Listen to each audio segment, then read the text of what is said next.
ਤੁਹਾਡਾ ਵੀਜ਼ਾ ਨਹੀਂ ਲੱਗਾ, ਤੁਸੀਂ ਵੀ ਜਾਣਾ ਚਾਹੁੰਦੇ ਸੀਗੇ? ਹਾਂ ਜਾਣਾ ਚਾਹੁੰਦੇ ਸੀ ਜੀ। ਅੱਛਾ, ਤੁਹਾਨੂੰ ਲੱਗਦਾ ਤੁਹਾਡੀ ਭੈਣ ਆ ਉਹ? 60% ਵੀ ਲੱਗਦਾ, ਅੱਛਾ ਜੀ। 60% ਭੈਣ ਲੱਗਦੀ, ਬਾਕੀ ਮਾਲਕ ਨੂੰ। ਤੁਸੀਂ ਕਿੰਨਾ ਕੁ ਲੱਭਣ ਦੀ ਕੋਸ਼ਿਸ਼ ਕੀਤੀ ਵੱਡੇ ਭਰਾ ਹੋ? 1 ਸਾਲ ਰਿਸ਼ਤੇਦਾਰਾਂ ਦੀਆਂ ਦੂਰ ਦੇ ਨਾਲ ਲੱਭਣ ਕੋਸ਼ਿਸ਼ ਕੀਤੀ। ਇਹ ਛੋਟੀ ਸੀ, ਮੈਂ ਵੱਡਾ ਸਮਝਿਆ, ਮੇਰੀ ਸ਼ਾਦੀ ਹੋਈ ਸੀ। ਅੱਛਾ ਜੀ।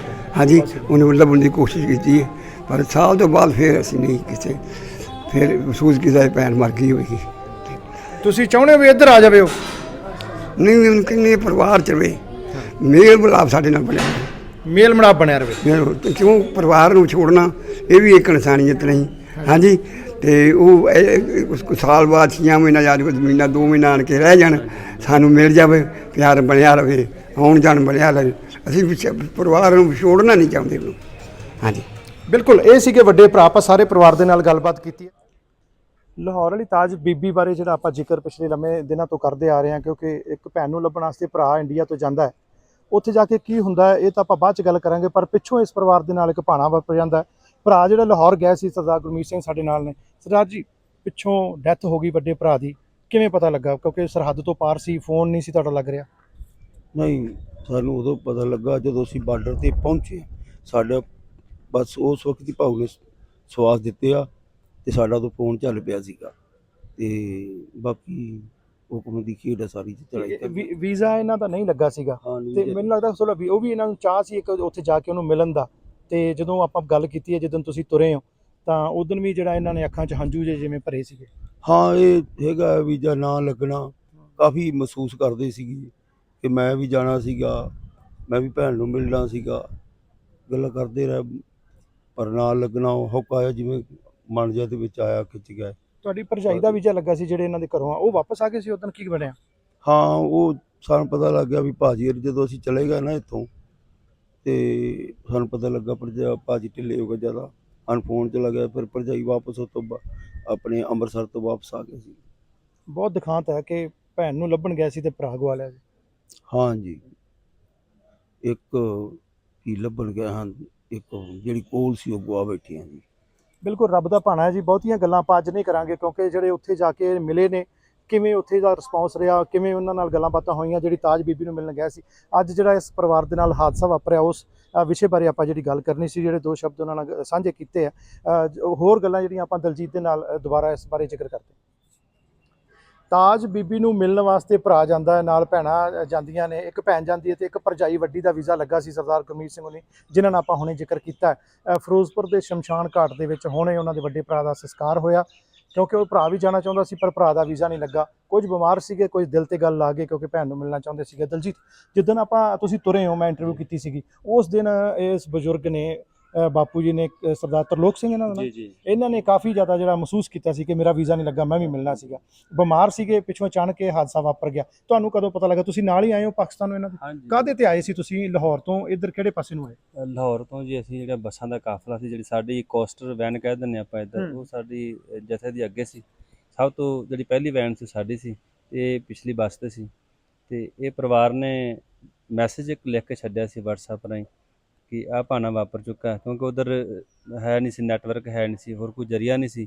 ਜਦੋਂ ਇੱਥੇ ਬਾਰਡਰ 'ਤੇ ਪਹੁੰਚਿਆ, ਰੇਂਜ ਆਈ ਅਤੇ ਪਤਾ ਲੱਗਾ ਕਿ ਆਹ ਭਾਣਾ ਵਾਪਰ ਚੁੱਕਾ। ਅਤੇ ਉਸ ਤੋਂ ਬਾਅਦ ਜਿਹੜਾ ਹੈਗਾ ਪਰਿਵਾਰ ਦੀ ਹਾਲਤ ਜਿਹੜੀ ਤੁਸੀਂ ਸਮਝ ਸਕਦੇ ਹੋ ਕਿ ਬਿਲਕੁਲ ਦਲਜੀਤ, ਸਮਝ ਸਕਦੇ ਹਾਂ, ਕਿਉਂਕਿ ਭੈਣ ਨੂੰ ਕਈ ਸਾਲਾਂ ਬਾਅਦ ਜਿਹੜੀ ਲੱਭੀ, ਅਜੇ ਉਹਨਾਂ ਨਾਲ ਮੇਲ ਮਿਲਾਪ ਹੋਇਆ, ਉਹ ਆਪਾਂ ਜ਼ਿਕਰ ਬਾਅਦ 'ਚ ਕਰਾਂਗੇ। ਉਹਨੂੰ ਮਿਲਣ ਗਏ, ਪਿੱਛੋਂ ਭਰਾ ਗਵਾਚ ਜਾਂਦਾ, ਜਿਹੜਾ ਇਹ ਜਿਹੜੀ 10-12 ਦਿਨਾਂ ਦੀ ਸਾਂਝ ਸੀ, ਉਹ ਵੀ ਗੈਪ ਪੈ ਗਿਆ ਵਿੱਚ।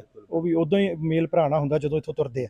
ਅਤੇ ਹਾਂਜੀ, ਮੈਂ ਇਹੀ ਗੱਲ ਕਰਾਂ, ਤੁਸੀਂ ਉੱਥੋਂ ਫਿਰ ਨਾਲ ਹੀ ਫਿਰੋਜ਼ਪੁਰ ਤੱਕ ਆਏ ਹੋ ਇਹਨਾਂ ਦੇ? ਹਾਂਜੀ, ਫਿਰ ਅਸੀਂ ਇੱਕੋ ਗੱਡੀ ਦੇ ਵਿੱਚ ਹੀ ਆਏ ਹਾਂ ਸਾਰਾ ਪਰਿਵਾਰ। ਅਤੇ ਅਸੀਂ ਜਿਹੜਾ ਉੱਥੋਂ ਸਿਕਿਉਰਟੀ ਵਾਲਿਆਂ ਨੂੰ ਰਿਕੁਐਸਟ ਕੀਤੀ ਕਿ ਇਹ ਸਾਡੇ ਨਾਲ ਜਿਹੜਾ ਹਾਦਸਾ ਵਾਪਰ ਗਿਆ, ਅਤੇ ਸਾਨੂੰ ਜਿਹੜਾ ਉਹਨਾਂ ਨੇ ਬਹੁਤ ਸਾਡੇ ਨਾਲ ਜਿਹੜਾ ਪਾਕਿਸਤਾਨ ਦੀ ਸਿਕਿਉਰਿਟੀ ਦੀ ਗੱਲ ਕਰਦੇ ਹੋ? ਹਾਂ, ਪਾਕਿਸਤਾਨ ਦੀ ਸਿਕਿਉਰਿਟੀ ਔਰ ਜਿਹੜੀ ਆਪਣੇ ਇੱਧਰ ਵਾਲੇ ਆ, ਅਤੇ ਉਹ ਫਿਰ ਉਹਨਾਂ ਨੇ ਸਾਨੂੰ ਮਤਲਬ ਜਲਦੀ ਪਹਿਲ ਦੇ ਆਧਾਰ 'ਤੇ ਸਾਡਾ ਜਿਹੜਾ ਸਮਾਨ ਵਗੈਰਾ ਕਰਕੇ ਚੈੱਕ, ਸਾਨੂੰ ਵਾਪਸ ਇੱਧਰ ਨੂੰ ਕੱਢਤਾ।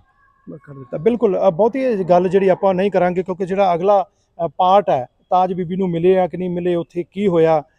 ਚੱਲ ਦਲਜੀਤ, ਇੰਨਾ ਦੱਸੋ ਤੁਸੀਂ, ਵੈਸੇ ਜਿਹੜਾ ਤੁਹਾਡਾ ਸਫ਼ਰ ਰਿਹਾ ਹੈ, ਸਾਰੀ ਸੰਗਤ ਗਈ ਸੀ, ਕਿਵੇਂ ਸਾਰੇ ਗੁਰੂ ਧਾਮਾਂ ਦੇ ਦਰਸ਼ਨ ਕਰ ਲਏ? ਬਹੁਤ ਵਧੀਆ ਜੀ, ਸਫ਼ਰ ਜਿਹੜਾ ਹੈਗਾ ਬਹੁਤ ਵਧੀਆ ਰਿਹਾ।